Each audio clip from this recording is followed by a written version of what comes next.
आज आम सप्तम श्रेणी सरस्वती संस्कृत भाषा सोपानम्र प्रथम पाठ गंगा विषयटी आलोचना करिबा।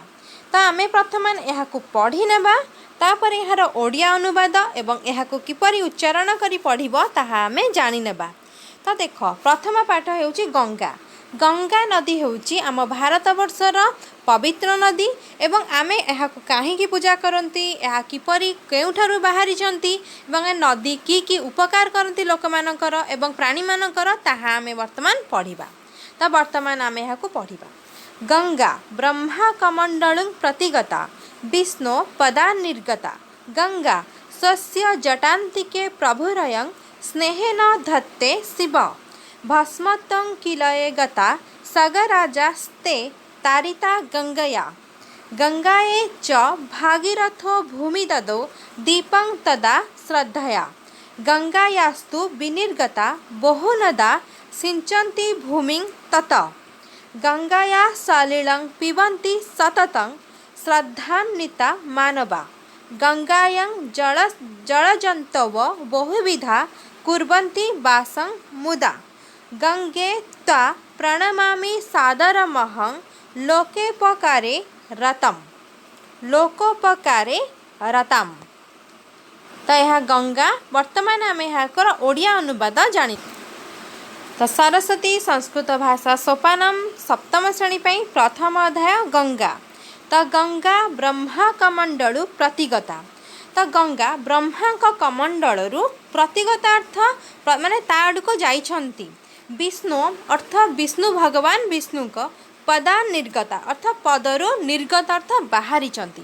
ताले यार को किपरि लिखिबा ना गंगा विष्णु का पादरु निर्गत होई ब्रह्मा का कमंडल आड़को जाइछंती।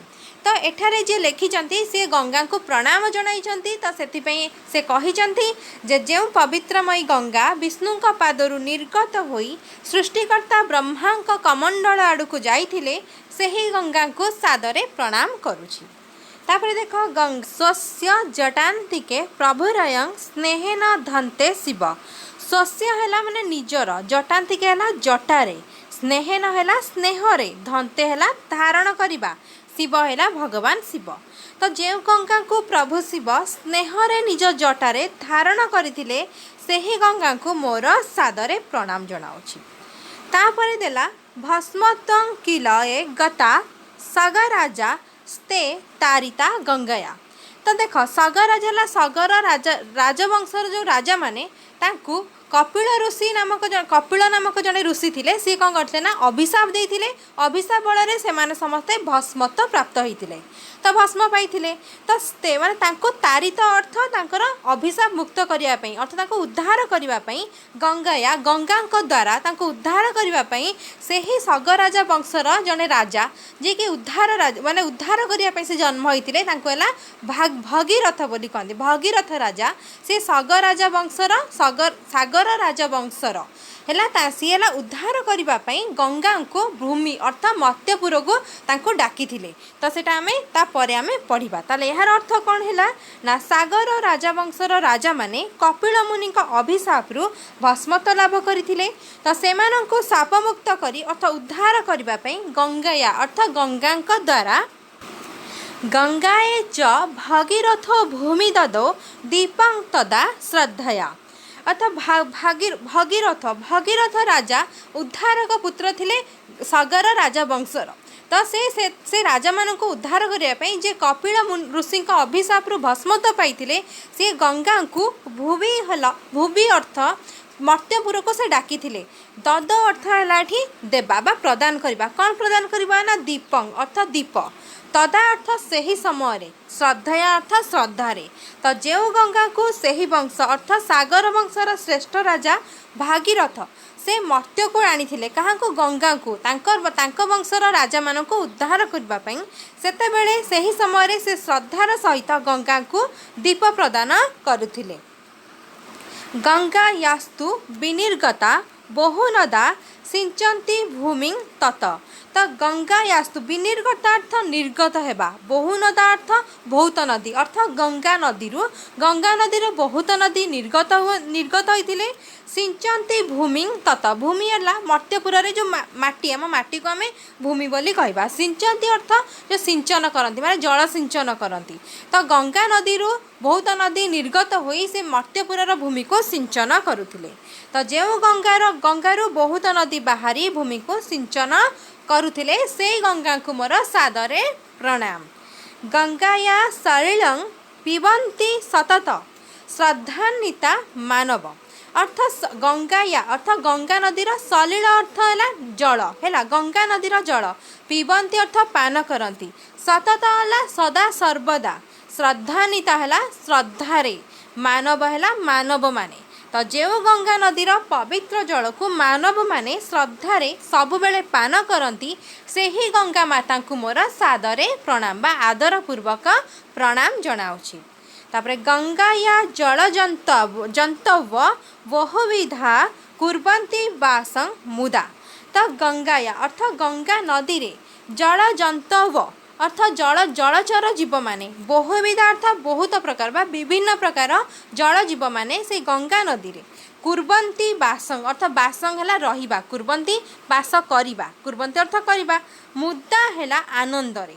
तो गंगा नदीर जल रे विभिन्न प्रकार जल जीव माने आनंद रे वास करिथांती। सेही गंगा नदी को बा सेही गंगा को मोर सादरे बा आनंद रे मो प्रणाम जनाऊँगी। तो तार ओडिया अर्थ है गंगा नदी मध्य अनेक प्रकार जलचर जीव आनंद रे वास करती। गंगे प्रणमामि सादरमहं लोकोपकारे रतम। अर्थ गंगा नदी तुमको प्रणामीब अर्थ मु प्रणाम करुची, सादरमह अर्थ आनंद रे अर्थ सादर पूर्वक, लोकोपकारे लोकंक उपकार रे, रतम है माने सबुबेले माने तत्पर तत्पर, रतम अर्थ होची तत्पर, जे लोकंक उपकार करिया पे सबुबेले तत्पर थांती। तो सेही गंगा नदी को मु आनंद पूर्वक प्रणाम जनाऊँगी। तो लोक मानक उपकार करिबारे सदा सर्वदा तत्पर रहुतबा सेही गंगा को आनंद पूर्वक सादरे मु प्रणाम जनाऊँगी। यह थिला यार अनुवाद। वर्तमान आमे बहिरता पछ ए बहिर विषय वस्तुर पछ पाखरे तार किछि अर्थ देछि से गुडिक वर्तमान आलोचना करिबा। तो ये अर्थ गुडिक टिके आलोचना करिबा। यं गंगा नदी विष्णु अर्थ भगवान विष्णुदेवस्य, पदात् अर्थ पदस्थान, निर्गता अर्थ प्रवाहिता, ब्रह्मा कमंडलु ब्रह्मा कमंडलु, प्रतिगता प्रति आगतवती, अयं प्रभु शिव स्वस्य अर्थ निजस्व, जटान्तिके जटा मध्ये, या गंगा स्नेहेन अर्थ स्नेह कारण रे, धत्ते अर्थ धारण करती, ये सागर राजवंशर राजा बा जना कपिल ऋषि अभिशाप कारणत भस्मत्वं गता प्राप्तवंत। ते सागर वंश राजा गंगा नदी द्वारा तारिता अर्थ शाप मुक्ता अभवत। तदा अर्थ तस्मिन् समय बा सही समय भागीरथ सागर वंशस्य उद्धारक पुत्र होचंती भागीरथ राजा।